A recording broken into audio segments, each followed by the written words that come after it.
Start down here at 1800, Indian Trail. 1821 to 1866, the Santa Fe Trail. 1861, Stone Home. 1927 to 1977, it was a gas station.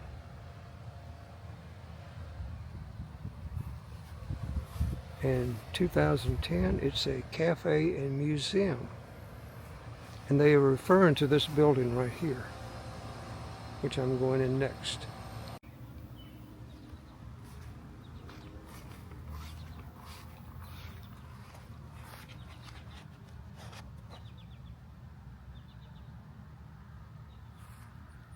Here's the public library, and see the temperature, 99 degrees. It was a hot one.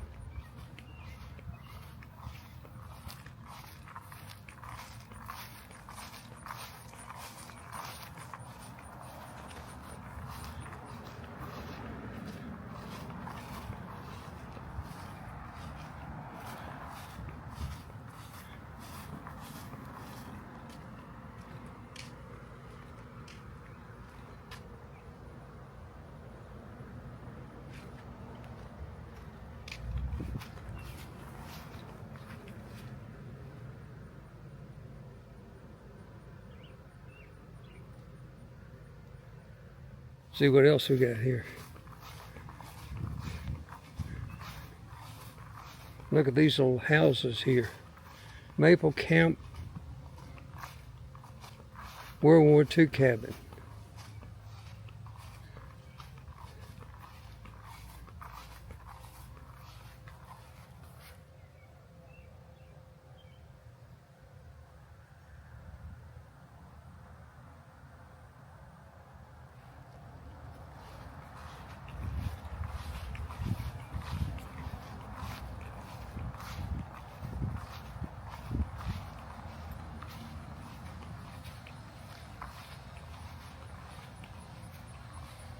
Here's another one. Looks a little more modern. Built for tourists. 2 small tile block stud code cabins.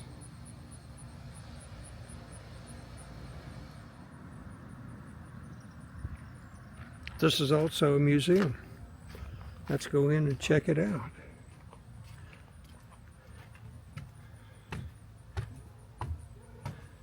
Wow, the porch rail is hot. Years later, Santa Fe Trail by the front door. At this point, the original route of the Santa Fe Trail is about a block and a half north. Because once you got past the Last Chance store down the street, you started going northwesterly, get up on top of the hill, and then southwesterly because you didn't have bridges to work with. Well, in 1846, during the Mexican War, the Army put some culverts west of town to make a shortcut along Elm Creek. So the old Innit route went where Main Street is now, and they emerged about 7 miles west of town. We're now the oldest stone house still remaining directly on the Santa Fe Trail anywhere.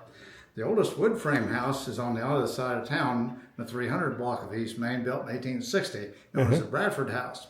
Well, in 1927, made this part into a gas station, lowered the floor down to ground level, took the basement windows, made doors out of them, put a picture window in the middle, sold groceries on the west side for a convenience store, because this whole quarter block was a tourist camp with cabins around the perimeter of the property. Gas pumps were under a canopy beyond the corner of the house.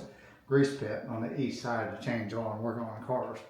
1946, they got tired of changing oil out in the sleet and the rain. Built a concrete block addition on the east side, wrapped in the north half of the porch, but the service bay out there with a state-of-the-art hydraulic lift. You could change oil indoors. Wow. In the 50s. Put a garage over here and made this part into a body shop for a few years. So that's Yeah, what it looked like. Are you saying that it was lowered down? They chopped the floor off and dropped it down to ground level. And this would be the ground level here then? I'm sorry? This is the ground level of the garage? Well, this floor was sitting down, 3 or 4 feet. And then they used the basement windows and made doors out of them. And here's what it looked like the last year. It was a gas station in December 77. Yes. That's the 27 canopy. That's the 46 edition. That's one of the original pumps. When I was a kid, Ralph Deckard sold kerosene out of that pump. Well, he retired at the end of 77, sat vacant for several years. In 1980, a couple bought this quarter block and made this part into an antique store. Tore out the gas pumps and the canopy, put boards on the front of the building in a cutesy cowboy revival style, took the picture window, made it into a doorway, took the doorways, made them back into windows, had a balcony affair in here. Lived in it a few years, vacant a few years, dilapidating all those years. And in 93, another couple had big ideas about restoring the place. So they bought this quarter block on contract. Tore off the concrete block addition, tore the boards off the front, cobbled around in here, and just because they made no payments, the owners repossessed it for some reason. I don't know what got into them, it's just money. Well, in 94, guy planned on buying this whole quarter block, bulldozing the whole dilapidated mess down, except for the old grocery store next door, putting mobile homes out here. So my wife and I and another lady formed a nonprofit corporation to save it. And this is what we started with in November of 94. Wow. And it was just this mangy on the inside. Changed quite dramatically. That's the kitchen door over there. Took us 12 years of donation, fundraising, local grants, volunteer labor, mostly ours, put it back together again. My wife and I are still volunteers at it, 30 years and counting. My dad and uncle had a Texaco station in this building in 1939-40. They were the first generation to come into town off the farm, so this is where they got their start in the business world. Well, through the kitchen doorway and up top the stairs, we have an 1870s bedroom set up. In the hallway are photographs showing the evolution of the place, handicap accessible dining room in the basement, artifacts and photographs throughout the house. Well, each month I put on the table a little history item about some person, place, or event, Council Grove history. Been doing it for years. I've been compiling in that large notebook over there.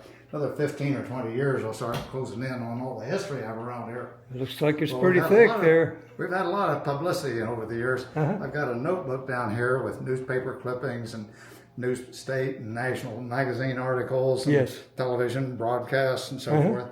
In 2021, the Smithsonian Magazine published an article on the 15 best small towns in the United States to visit. Council Grove's #1. Whole article about Council Grove, a whole article about Council Grove, most of the middle paragraphs about the Trail Days Cafe and Museum. I've been to Fayetteville, And then, West Virginia. That's one of the other 14. And now I've been to another one. I'm sorry? Yeah, I've been to this one. Oh, yeah, right. Been there, done that. Yes. Well, the most recent articles in the last year, last September, October, the Zephyr magazine is published by the State Historical Society. Somebody posted 3 videos on the internet about Kansas history. The middle one is a taste of history on the Santa Fe Trail. Walter Stabe, about 15 years ago, started a television program on PBS called A Taste of History. He goes around the world filming historic restaurants. He was here several years ago and at the Mahaffey Stage Station in Olathe, and that was broadcast on PBS. We have a website, traildayscafeandmuseum.org, and it's posted there as well. This is an article in the Council Grove Republican.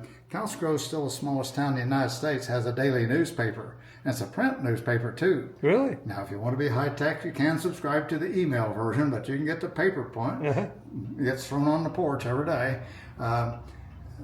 Several months ago was National Newspaper Week, and each day the Council Grove Republican had a little article about newspapers in general or about the Council Grove paper. And our owner-editor did a little checking on Kansas newspapers. There's 200 and some newspapers in Kansas. And out of that 200 and some newspapers, there's only one in the entire state of Kansas still has a paper boy or sometimes a paper girl throwing it on your porch. And that would be here. That's what grade school boys are supposed to do, to get That's themselves right. a bicycle on the paper route. Yes. They're an endangered species at this point. Council Grove, Kansas is the only place in the entire state that has a paper boy throwing it on your porch. That's amazing. So this article it appeared in the on the internet only in your state. The Trail Days Cafe is an unforgettable experience, so the local paper reprinted it. This last article is out of the Active Age, which is a Sunday newspaper supplement. This copy came out of the Wichita paper. It's a tabloid thing, page and a half on day trips in Council Grove. About a third of it is related to this place here. What do they That's a mean? picture of me. What do they mean by tale told by trees? Well, we have the post office oak, the council oak, the Custer elm, several trees. Oh, that's right. Historic, Yes, yeah. yes. So, and newspaper writers sometimes get incorrect facts, and so what you just read was an incorrect fact. But anyway, It makes good copy, Post though. Office Oak. Wagon trains did not leave messages to be taken to Westport and put in the mail system. What they were messages to oncoming wagon trains to tell them, hey, there's water problems out around Big Bend or Great Bend, or the Kiowa struck out west, or the Yes. Pawnee Fork or whatever. So they were telling people about trail conditions. And that would be the post. It's Post Office Oak. Oak, yes. Yeah, The one with the canopy over at this it. point with a canopy over Yes. it. And a little further further east was the Council Oak, where the treaty was signed in 1825. Mm-hmm. On Sunday, we celebrated the bicentennial of that treaty. I was the keynote speaker at that event, so you I missed it. saw that and I missed it. I got here Sunday, but I wasn't aware of what was going on. Yeah, right. Oh, So, well. missed out on it. These two photographs here are from the 1925 celebration of the signing of the treaty. These are Kaw Indians imitating their Osage relatives in the signing of the treaty. The Great Osage Tribe and Little Osage Tribe signed the treaty here. About 6 days later, the Kaws signed a similar treaty out around McPherson. Several years ago, Jim Pepper Henry was here. He's a mixed blood Kaw. Works for the he worked for the Smithsonian Indian Museum for years. Been down in Oklahoma City the last few years as executive director of the First American Museum. Got it finally opened up a 3 years ago. He's now working for the foundation that supports the museum. Well, he came to look at the place here. He pointed at the chief in the headdress doing the negotiating in this 1925 reenactment and said, "That's my great-grandfather, Ralph Pepper." Isn't that amazing? Well, follow me downstairs. There was no stairway up or down from this level, but it was too inconvenient to go outdoors, so we hated to devote this much space to stairs. The basement was a kitchen, and there's a fireplace here on the east wall. You can still see some soot on the stone. But in 1907, they did some remodeling, enclosed the south half of the east portion, put the kitchen out there, and the chimney for the fireplace went through the wall. So when they put in the stained glass in the picture window, that eliminated the chimneys. So it's had a dirt floor. I mentioned this place being a body shop at one point. When this was a gas station, they took out the stone from that large stone behind the painting, almost to that bulletin board and up. All that was taken out. A garage door was put in here. Floor was about this high, and I had a body shop here for a few years in the 50s. And most of that stone I salvaged out of the basement of an old house here in town that had been torn down.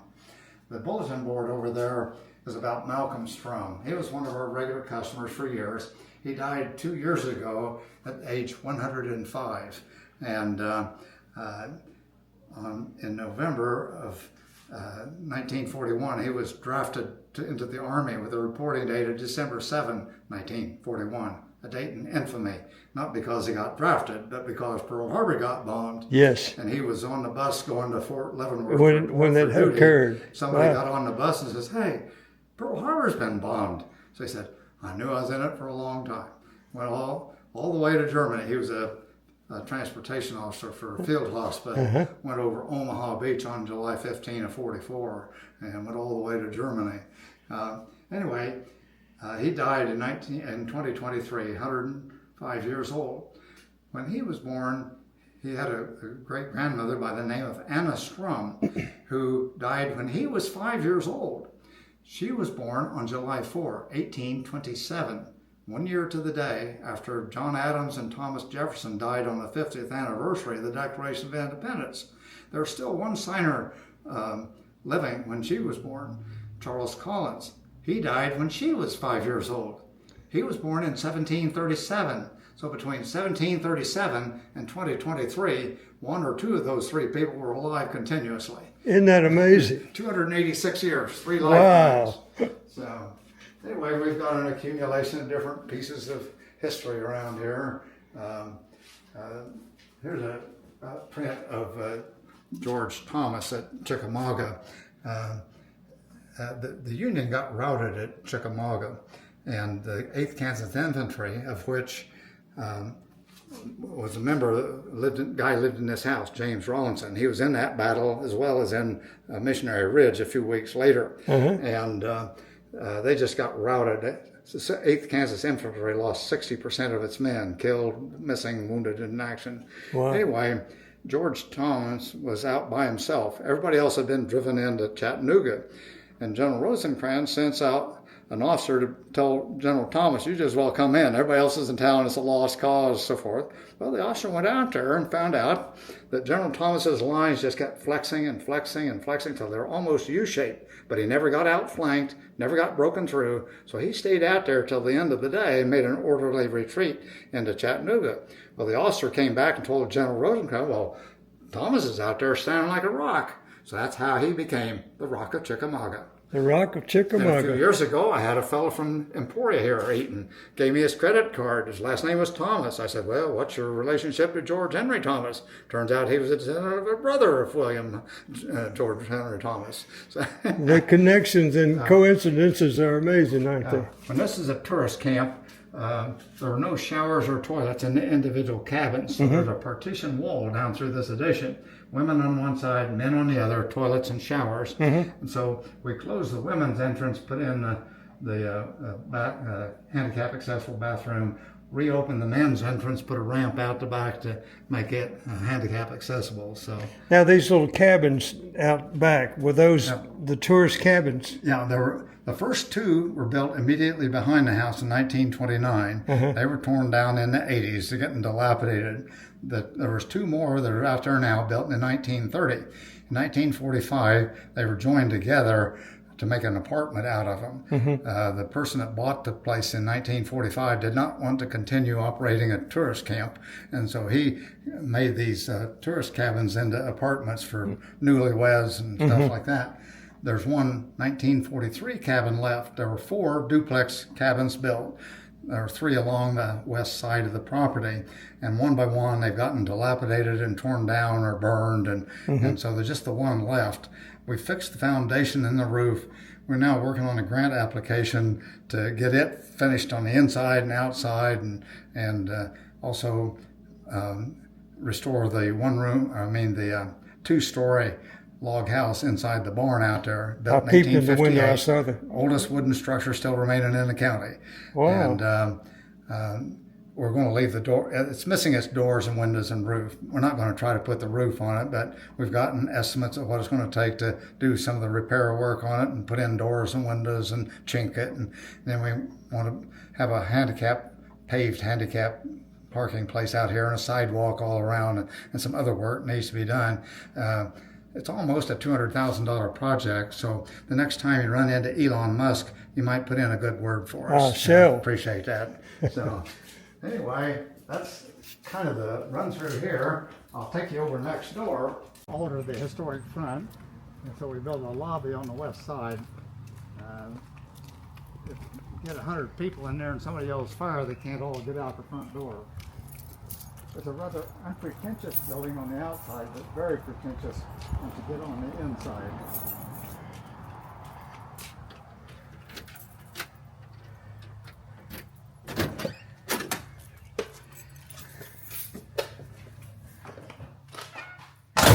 Oops. Yeah. Well, have you sign the book here? My wife likes to keep track of where Okay. people are from.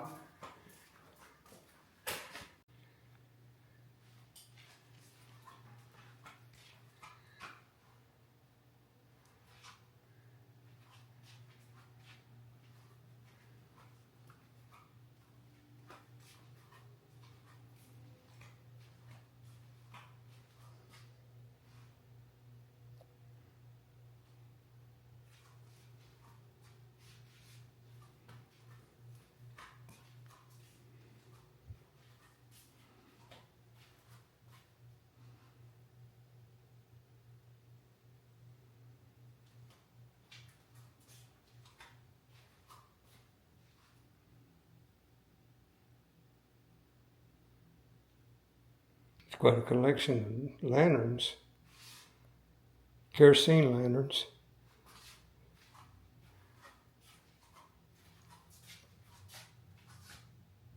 And look at these right here.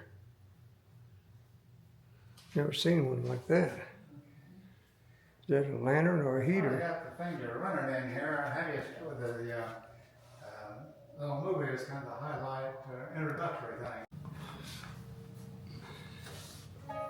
At the Trail Days Art and History Center, we are seeking to present the soul of the Flint Hills. This effort begins with the story of the bison that roam these hills before mankind. The Flint Hills are special and endowed with an essence of peace and an air of freedom that can speak to the inner depths of the human soul. This land is blessed by the Creator, who whispers a message of His mighty power in the winds that blow across these hills. Long before there were fences, roads, or European settlers on the Great Plains, there were people, Native Americans, and plentiful wildlife, including elk, deer, bear, mountain lions, and the amazing huge herds of bison. Estimated at up to 60 million, the bison herds were constantly on the move, following the rains and new grass, water, and good weather. With the arrival of the European settlers, things began to change. At first, most were just crossing the Great Plains on their way to the Pacific settlements. A few decided to stay in the plains and begin a new life, a life based on agriculture. They brought with them cattle, oxen, and other species, and new diseases unknown to the bison. These diseases started the onset of the drop in the number among the native bison. Charles Henry Buckland describes in his diary that when the 1st Illinois Infantry Regiment passed through Council Grove in July of 1847, there was one store and an Indian camp of tents and bark huts. He said that between Council Grove and the mountains of New Mexico, they were never out of sight of the buffalo.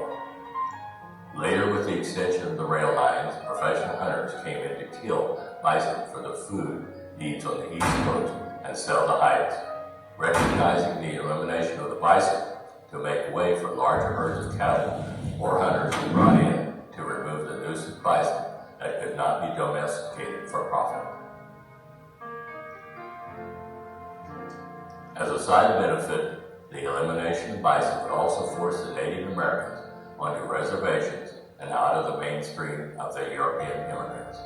The Homestead Act of 1862 opened up thousands of acres to these settlers, offering 160 acres of free land to those who were willing to establish homes there and work the land. As more cattle arrived, so did fences and other domesticated animals. The normal migration patterns of the bison were being disrupted. The Native Americans and the bisons were inseparable. By purposely eliminating bison, the Native Americans were left destitute. Without the support of buffalo herds, they became paupers without food, shelter, clothing, or any of the necessities of life. A way of life that had evolved over thousands of years was being transformed and eliminated in just a few short years with the slaughter of the magnificent herds that roamed North America. From the estimated 60 million prior to 1492, by 1840 these numbers were reduced to around 35 million. By 1870, the number of bison had dwindled to 5.5 million. In 10 years, the count was well under 500,000. 9 years later, in 1889, there were only 541 bison left. In 1894, upon witnessing this horror and devastation, Congress passed a bill signed into law by President Grover Cleveland forbidding the killing of bison or face a stiff fine. This made a small dent in the slaughter, but it did not stop it. The bison continued to disappear until there were only a few hundred left. The ecosystems were altered by the absence of bison.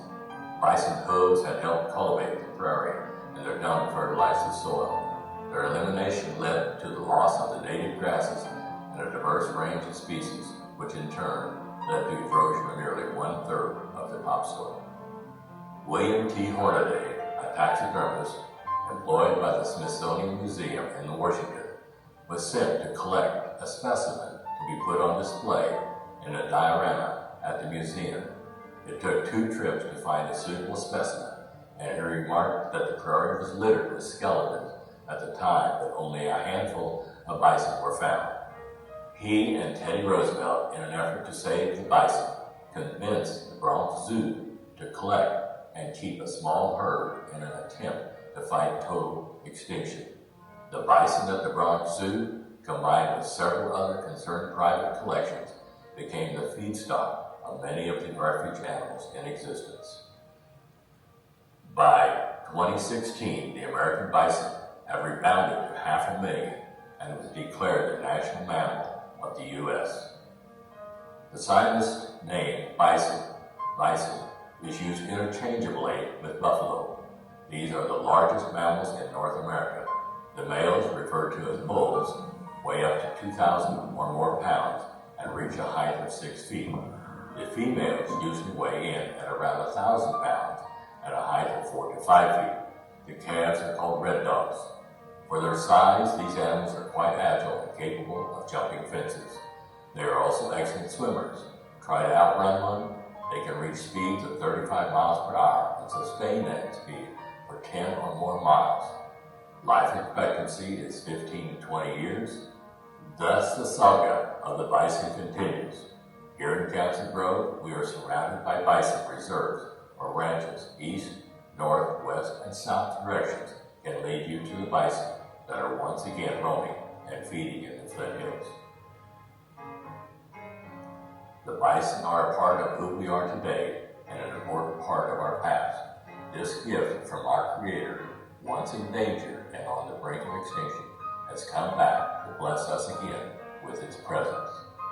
Let us open up our hearts and humbly treasure the gifts from our Creator, be they the mighty bison or the powerful wind whispering across the Flint Hills, bringing us the voices of the wind people from long ago. It is up to us to see that this mammal is around for our children and grandchildren.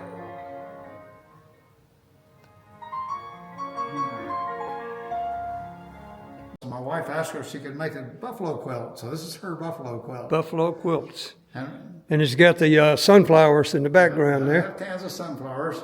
They've got a Stanway piano, a 1935 model. We have a guy coming in here. He's a high school music teacher, very accomplished pianist. He's going to play classic music on that thing on September the 13th. All right. And the K-State professor is going to come down, and I forget what instrument he has. So they're going to have a special performance down here on September the 13th. Sheila Lipke is one of the ladies in town. She's a multi-talented, artsy, craftsy person. There's a technique where you use ceramics and you put horsehair on it for decoration. She used buffalo hair. Her husband took care of Ted Turner's buffalo herd for years up in Nebraska, and he retired several years ago. They moved back to Council Grove. So that's some of her work. Then we've got different paintings and photographs of buffalo over the years. We had a display case that we didn't have much stuff to show in it. So we've got a bunch of photographs from the theater downtown. It's dilapidated at this point, waiting for the roof to fall in. But it originally had balcony seating, and in 1947-48 they remodeled it to make stadium-style seating. So we got pictures of that restoration. This is the one on Main Street. So that's what it looked like after it was Look renovated. at all the seats in it. That thing was big, wasn't it? The original outside appearance was in this photograph up here. There are no known photographs of the interior of that original theater. But this, What's the name of it? The Ritz? it was originally called the Stella. The Stella. And then it was renamed the Ritz in the late 30s. And this spotlight came from there. The bulb still works. Patent date 1925. So I don't know if Adams Lumber Company has a replacement bulb that'll fit it or not. I bet someone on the internet has it. This chest of drawers once belonged to William Allen White in Emporia, Kansas, famous newspaper editor all over the world. Yes. And this was in his house, which Red Rocks. And when they made it into a state historical site, the relative who lived there dispersed all the furniture and stuff. Somebody should have had the presence of mind to say, lady, tell you what, we'll give you $20,000. Just leave all that here. You won't have to we'll make it $25,000, because people would like to see what he used in, and so it saves you the trouble. Well, make it $30,000, and just save you the trouble. Well, $35,000. Nobody did that. so it's got dispersed. My goodness. Some of it has come back. So I've written on the back of this where it came from. So this place ever goes belly up, I'm hoping that whoever's alive at that time will have the presence of mind to send it back down to Red Rocks to put in the museum. And the school, school of Journalism. Yeah. at Kansas, Yeah. University of Kansas, Yeah. named after him, right? Named after him, yeah. Yes. The Lyon County Historical Society has loaned us the buffaloes hideout in the hallway there, and also this buffalo gun. 50 caliber thing. 50 extremely caliber. heavy. Yes. That's why you have to have a rack to hold it up That thing is for you. huge. It's not like a shotgun that you pick up and Yes. shoot ducks with. You have to have a prop. Yeah, you got to have something to hold it up. A few months ago, I had a couple here from Derby, Kansas. I was over getting their feeding their meal, and I described the buffalo exhibits here, and she said, "Well, my husband cars buffaloes." So he went out to his car, brought in his smartphone. He started showing me pictures of buffaloes that he had carved over the years. One of them looked very much like a donkey pulling a cart. I suppose he did that for some variety. Well, a few weeks later, got in the mail a little buffalo that he made. Oh, isn't it nice? And, his He name did is a good Carl job, Woods. too, didn't he? Lives in Derby. Then there's a couple of stained glass buffaloes that were made by the local Lutheran minister's wife. Now these are for railroad. These are railroad signal lights. These kerosene lamps were collected by Bob King, a retired railroad engineer suffering from Agent Orange from his Vietnam days.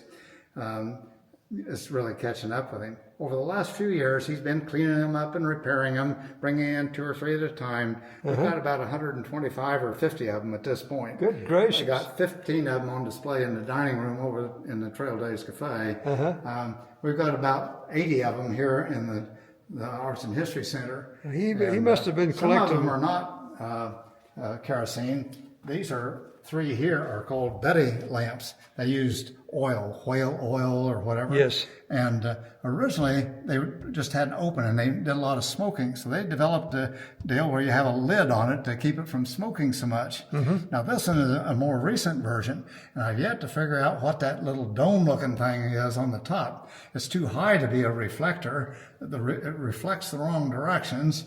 The flame would be way down below it. So I'm waiting for somebody to tell me why that's there. I can't help you on that one. You know, I went to Cape Cod last fall, and whale oil was the main staple of their business, you know. Yeah. And then I went to Oil City, Titusville in Pennsylvania, where the first drilled oil well was. Yeah.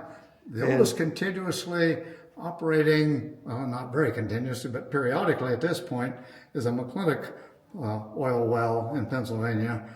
I think it's at Titusville. My name is McClintock. So I've got to, I think once a year they pump a few barrels of oil out of the thing because it's been going for 200 years. Yes. And there's not a lot of oil left, so they pump it out just like once a year to keep its active status. Yeah, and then the kerosene just put the whale business out of Out of business. destroyed it. Well, there's a buffalo herd in the county. I live in a rural county, and one fellow has a small herd, and he sells buffalo burgers, meat. We get our buffalo from George LaRue, lives up east of Alta Vista, about 10, 15 miles northeast of here. We used to get elk from his neighbor, but she gave up her herd when her parents got elderly and needed help, and by the time they both passed away, she was past retirement age, so she decided to retire rather than restore her buffalo herd. And then the little babies, calves, are red. Tracing the footsteps of his great-great-grandfather, Charles Henry Berkland, who came by here during the Mexican War. He was from an Illinois unit. And in 1907, he wrote a handwritten autobiography. And he talked, among other things, about coming through Council Grove in 1847 down to the Santa Fe. And he said in 1907, when he was writing that autobiography, it was hard for those of us who came through in those early days that today there's only a few hundred buffalo alive, when from the time we left Council Grove until we got to the outskirts of Santa Fe, we were never out of sight of buffalo. Isn't that amazing? That was a huge herd, wasn't it? And it disappeared so quickly. I might point out a couple things down here. We feature another town in the Flint Hills. This year we're featuring Alma, and these are Alma sixth graders' interpretations of what buffaloes look like. My favorite one is the one with the ring in his nose, but he does have horns, so you won't mistake him for a hog. And when the sixth graders in Council Grove found out about that, they pestered their art instructor to get permission to do it for him. So these are sixth graders from Council Grove. And some of the second graders wanted to get in on the action. Yeah. So that's right. I got a couple of lamps down here I want to point out to you. Okay. This one is off of a World War II British ship. These two are World War I Marine lanterns, or blackout lanterns. They have a column that you can pull up to cover the light. So when you see a U-boat out there, why, you can cover up the lamp without turning it off and having to relight it. After it's gone, well, you can let the cover back down. And I've got a cookbook from the Army in 1916, World War I. A young guy brought that in recently. Did you glance at some of the recipes in it? So it tells you how to make a field kitchen make it out of a barrel or whatever, you know. So if you get in a tough spot and you got to feed 400 people with a made-up kitchen, I can send you instructions on how you do that. And what did they serve them primarily?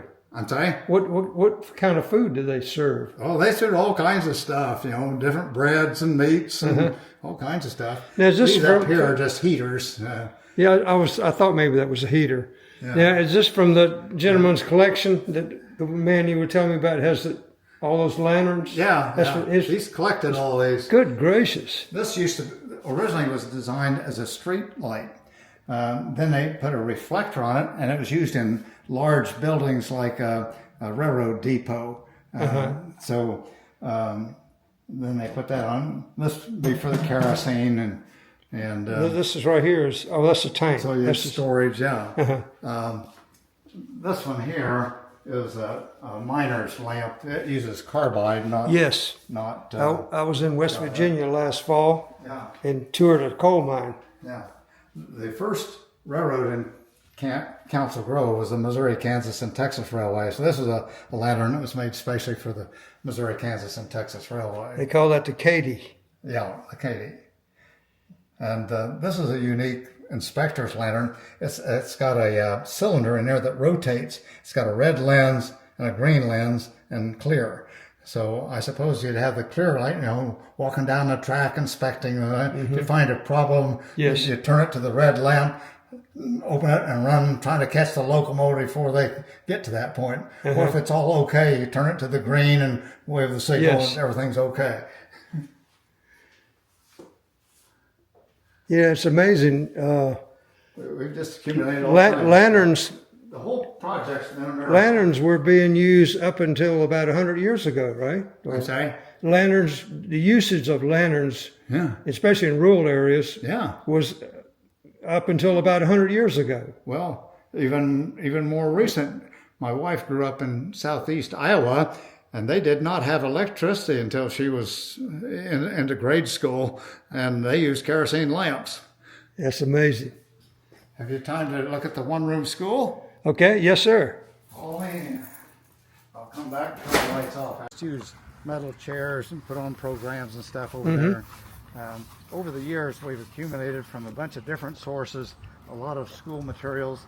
Much of it came from this building to start with, and we just opened it up this summer. Nice porch. Was this added? Originally, it was a full porch, and in 1939, they enclosed part of it for the school library.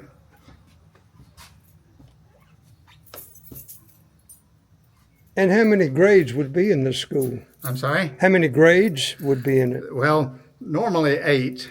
8. Yeah. My wife, when she went to one-room school, had a kindergarten. One of the very few times I've heard of a country school having a kindergarten. So she went 9 years to school in a one-room school in Iowa.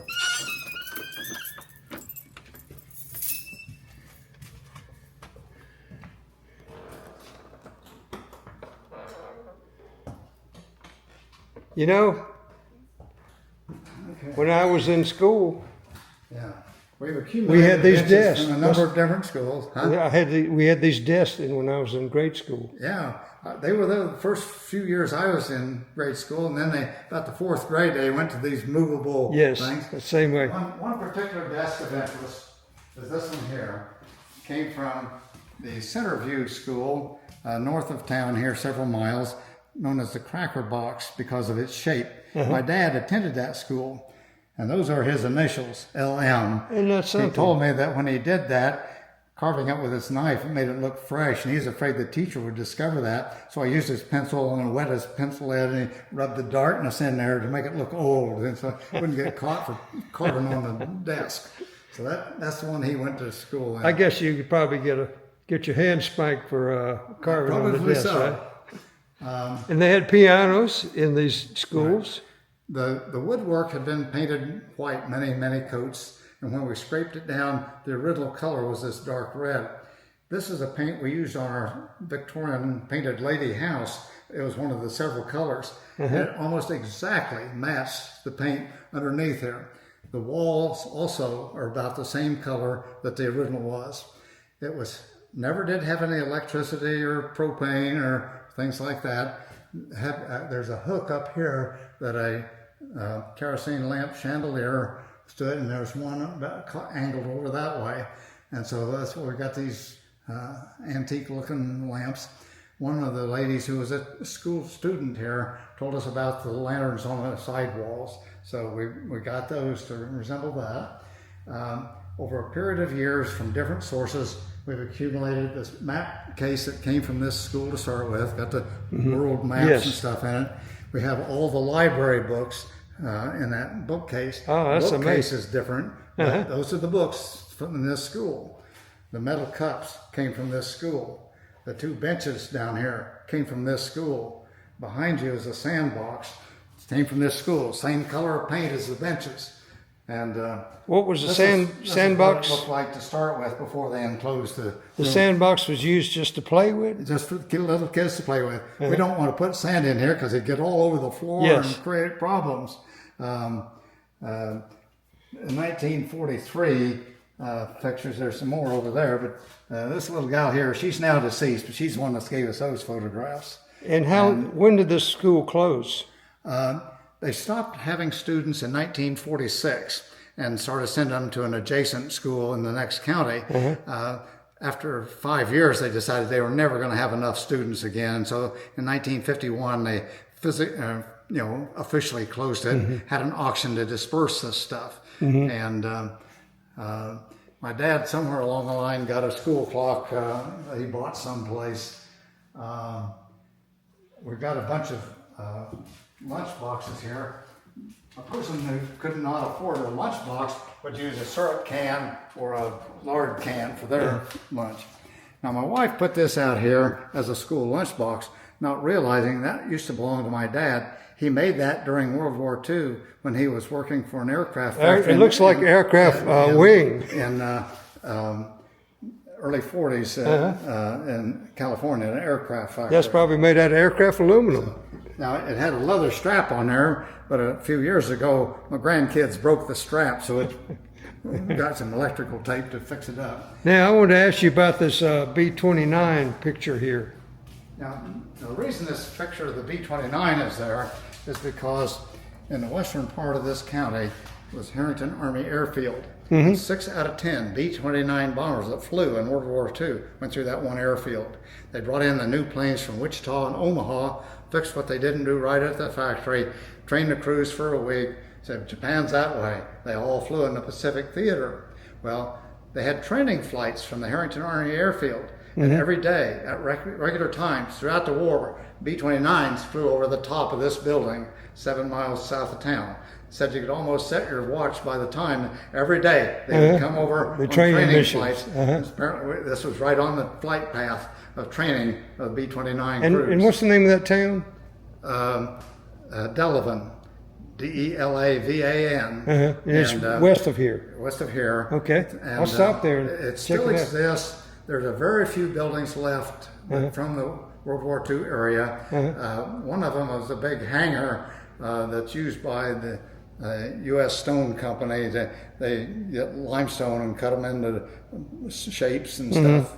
And there's a black powder, gunpowder factory out there, and some other businesses out there. But all the barracks are gone, and the tourist cabin that's back here from 1943 was one of four. There was three more along this here, duplex, one-room cabins that housed men who worked at the Harrington Army Airfield. And When they shut it down, they just auction stuff off. They sell they stuff. got it. I got some stuff I can show you down here.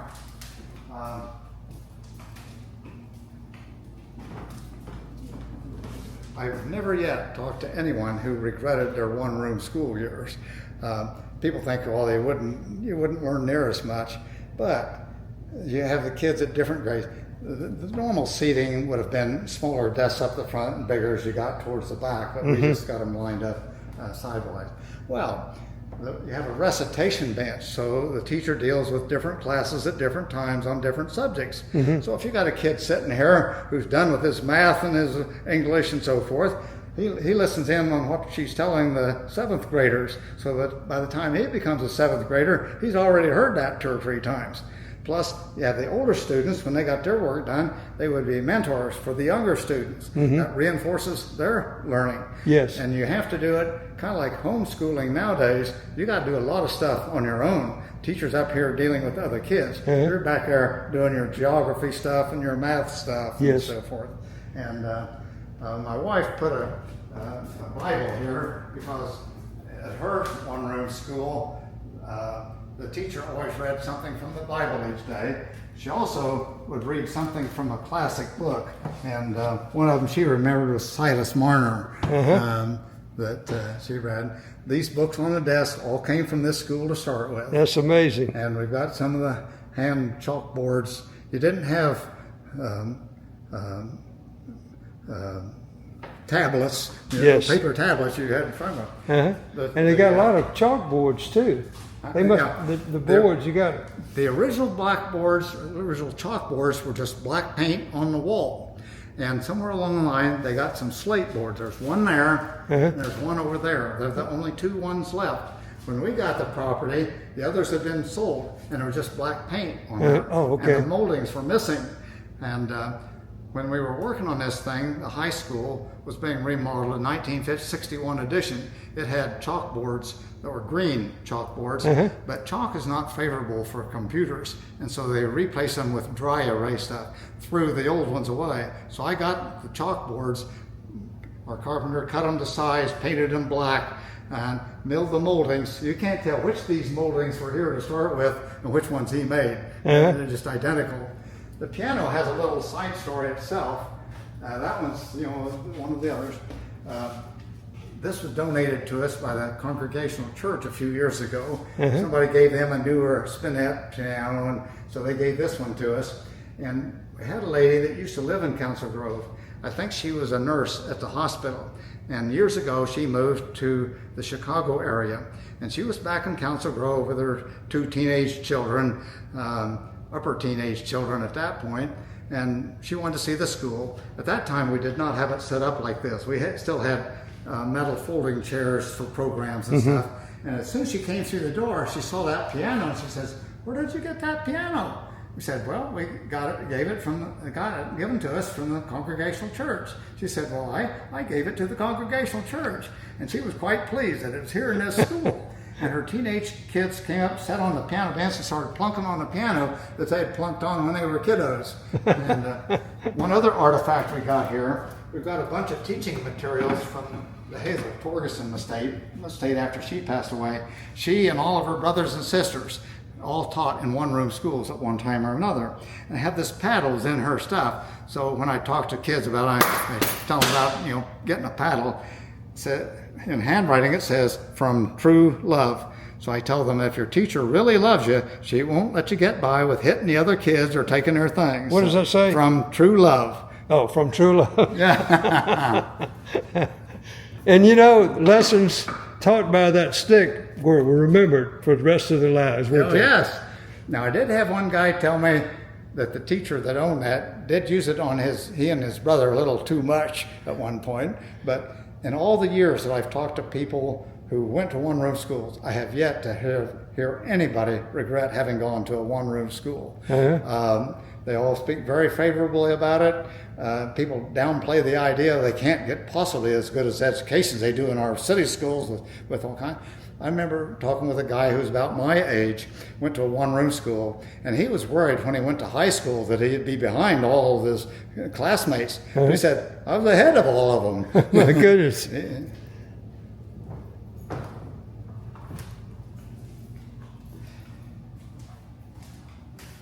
My wife's got a box of floor compound here. When she was a student, every once in a while, to clean the floors, they have this compound. It's kind of like sawdust. It's got oil in it and so forth. And they would scoot the desks off to the side, and then the teacher would scatter the compound on the floor, and the kids would go running and sliding on back to work it into the floor, oil the floor, and so forth. So that's how they kept the floor. Well, that's the schools that I went to had wood floors, and that's the materials they used. The janitor did it. Yeah, right. Well, the kids and the teacher did it in her one-room school, and she's got some pictures of herself over here. Clayton School is her school, and well, I'm not sure. What was the teacher's name?